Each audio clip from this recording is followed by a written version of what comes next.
नमस्कार. महाराष्ट्रातील विविध क्षेत्रातील बातम्या झटपट आपल्या मोबाईलवर पाहण्यासाठी लगेचच सबस्क्राइब करा राष्ट्रशक्ती लाईव्ह न्यूज आणि सोबत बेल आयकॉन प्रेस करायला विसरू नका. नमस्कार, मी राधिका जाधव. आपलं स्वागत आहे राष्ट्रशक्ती लाईव्ह न्यूज मध्ये. बीड जिल्ह्यात पुन्हा एकदा दहशतीनं हातपाय गाळतोय.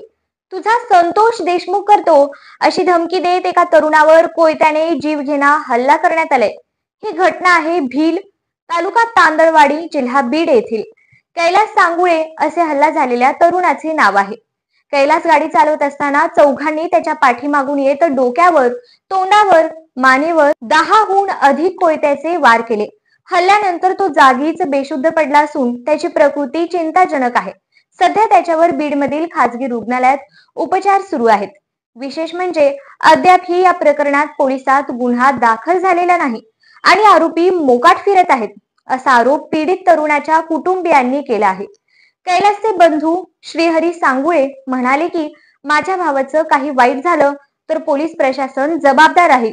संतोष देशमुख हे बीड जिल्ह्यातील मस्साजोगचे सरपंच, ज्यांची 6 महिन्यांपूर्वी निर्घृण हत्या झाली होती. या प्रकरणाची CID आणि SIT कडून चौकशी सुरू आहे.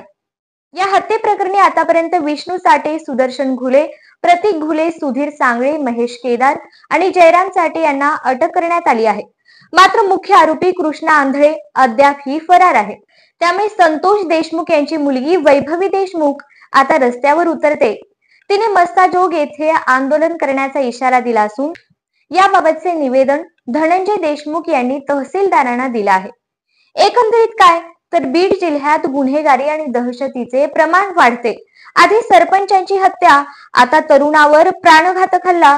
मात्र पोलीस प्रशासनाकडून अद्यापही निष्क्रियता आहे. पीडित कुटुंबीय आक्रमक आणि नागरिकांमध्ये अस्वस्थता वाढली आहे.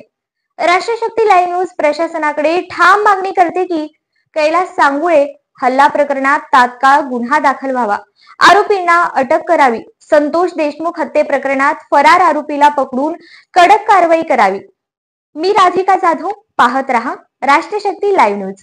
सत्य, सजगता आणि समाज हितासाठीचा आवाज.